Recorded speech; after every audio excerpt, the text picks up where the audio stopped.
What's up mga kaasang? Tayo no, for today's video, dito tayo sa farm at kamustahin natin kung ano na nga ba ang kalagayan nito ating farm, kung may pagbabago ba at yung mga plano natin kung ano nga ba mangyayari. Alright? So yun mga kaasang, no, medyo busy nga tayo at maraming gawa ngayon. Ito, pinatanggalan ko na ng tubig kay manager. Ito nga pala si manager natin, busy. Manager, hi guys lang. Anong ginagawa mo dyan? Tatanggal ko yung mga dahon, siyempre para mapanatili natin manilis. Oo, ginagawa mo lang yan kasi nandito ako ngayon eh. Araw-araw ba?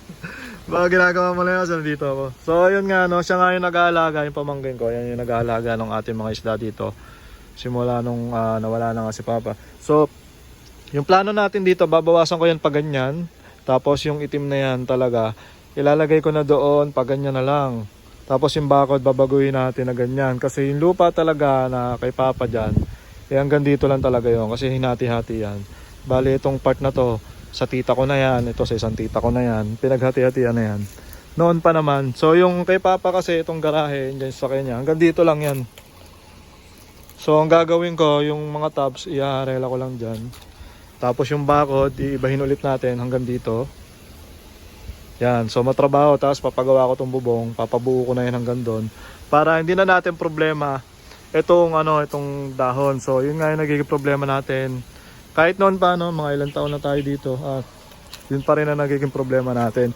So ito, pinatanggalan ng tubig kasi nga mahirap i-maintain. Kagaya niya, no, ang dami na naman dahon doon. Ang bigat na naman ng dahon. So madudumihan lang talaga. Buti nga ito kahit paano na maintain na ng pamangking ko. Ayan yung mga swordtail natin.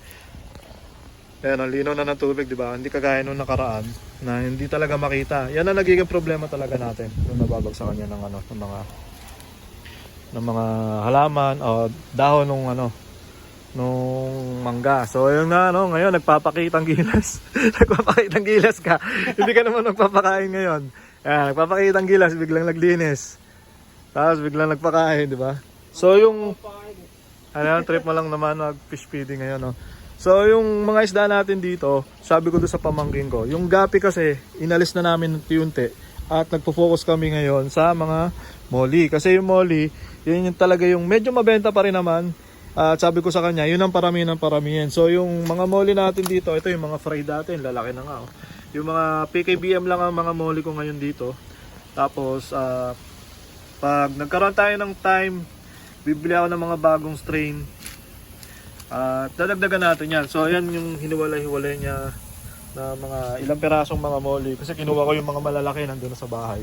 So yung mga fry na naiwan dito, ayan, nagiging nagiging malalaki na. At ayun, yung iba nga yung mga binakante natin na nakaraan. Dito may mga pa dito. May mga gapis pa dito gaya ng purple dragon.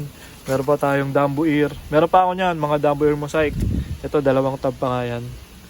Dambu ear mosaic. Marami pa ako niyan sa bahay. So, pwede pa magbenta niyan. Hindi ko lang nakasikaso ngayon guys kasi medyo busy. Siguro next week, makakapagbenta ako ulit ng mga isda. So, yung mga gustong order ng flower horn sa akin, next week ko pa kayo makasikaso. Tapos yung mga gapis, wala talaga akong gapis. So, susubukan ko kumuha nito next week. Tapos, yun na nga yung ibebenta natin. So ito nga, kung makikita nyo, wala na siyang laman, no? Ito may konti pa. Dambu ear mosaic din to eh. Ayan, oh. Mabuti nga ngayon, medyo napapalinaw na nung pamangkin ko yung tubig. Ayan, meron pa tayo dyan. Albino Blue Platinum, tapos yun, vacant.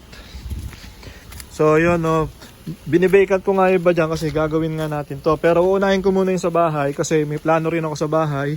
At naikwento ko nga sa inyo noong nakaraan na mag-upgrade ako doon ng mga aquarium.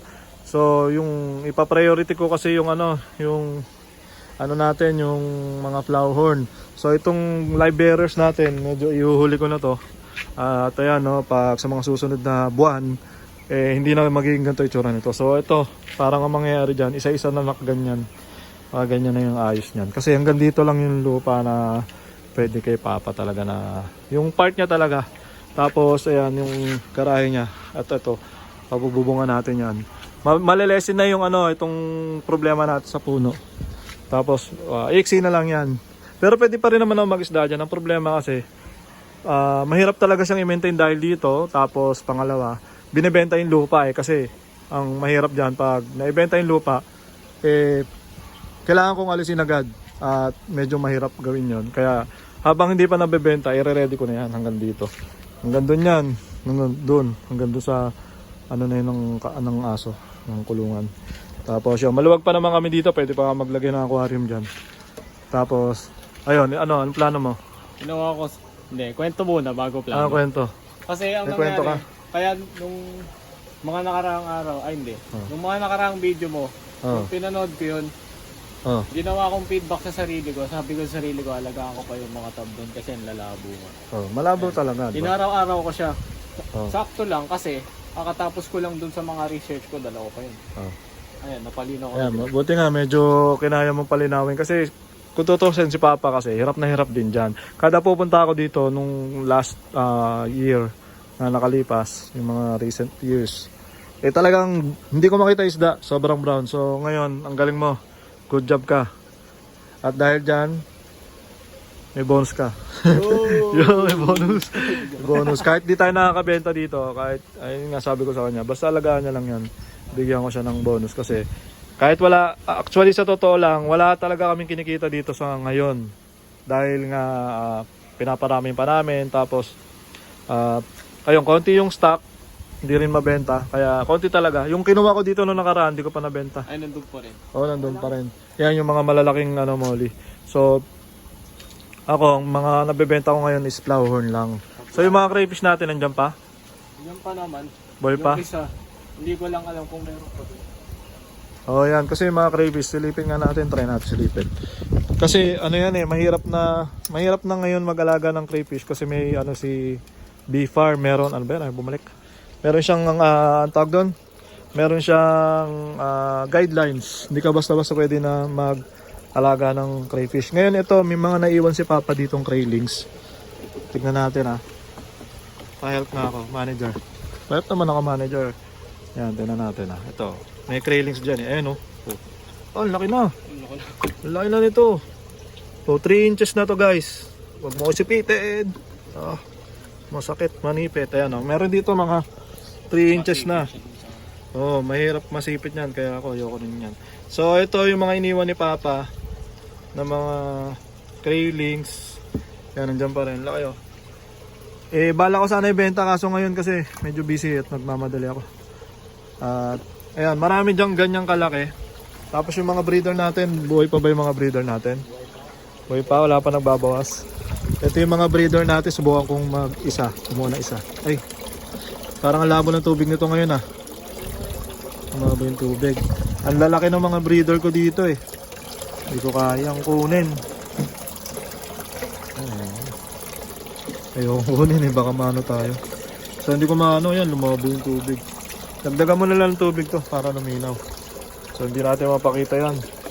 Ito dito, meron pa ako dito yung naiwan din ni Papa. Juby to Juby to dati Ngayon ewan ko lang kung kung gaano na siya kalaki. Manager, help na ako manager. Tignan natin kung may laman to manager. Baka natin. Meron parang feeling ko meron. Malaki na rin yun. Wala. Wala wala baka mabasag. Sorry. So tingnan natin yung laman nito. Alam ko may malaki dito Yun. Manager. Help manager. Wala. May nakita na ako. Ito may isa dito. Sab na. Yan. So ito yung mga laman nito, ang laki na. Ayan malaki na rin to, parang 5 inches na. Ang laki Madumi lang kasi may may tawag yan. Malupa. Balik na natin manager. So yan, next time ayusin ko yan. Wala akong oras ngayon Nandito ka na lang balaki. Babalik ako dito baka within this week. Ganyan talaga yung host niyan. Ganyan lang, nakalubog lang. Walang kahit Sige. Bali next time, pag-usapan natin yung crayfish at pag-usapan natin kung ano yung guidelines ng B-Farm. Kasi kahit ako, hindi ko para masyadong naiintindihan yun. Tignan ko, aralin ko muna. Tapos pag-aralan natin. Crayfish? Hindi ko alam kung Hindi mo alam crayfish? Ay pinapakain mo, hindi mo alam. Pambihira ka naman. Ikaw nga, tagapagmana ko dito So ayun guys, no, in-update ko lang naman kayo kasi matagal-tagal na ako hindi nakapunta dito at matagal-tagal ako hindi nakapag-vlog. At ayun, no, sana abangan nyo pa rin yung mga plano natin. Ayoko pa nga sanang sabihin yung plano pero nabanggit ko na rin. So magbabago nga tayo ng setup dito. At magre-refresh tayo ng mga isda. Tatanggalin ko na yung mga guppies na hindi naman siya saleable na. At tingnan natin kung makapagparami tayo dito ng molly. Kung makapag-growth ako dito ng flower horn, kaya mo naman yun. Flower horn, no? Pellets lang yan. Oh, kasi pag nag-upgrade ako sa bahay ng tank, marami akong sobrang aquarium doon. Dito ko na yun nilalagay. Kaya ito, bala ko, yan, papasimentohan ko yan. Tapos bubong din. Makikita ko na rin yung isda sa side view.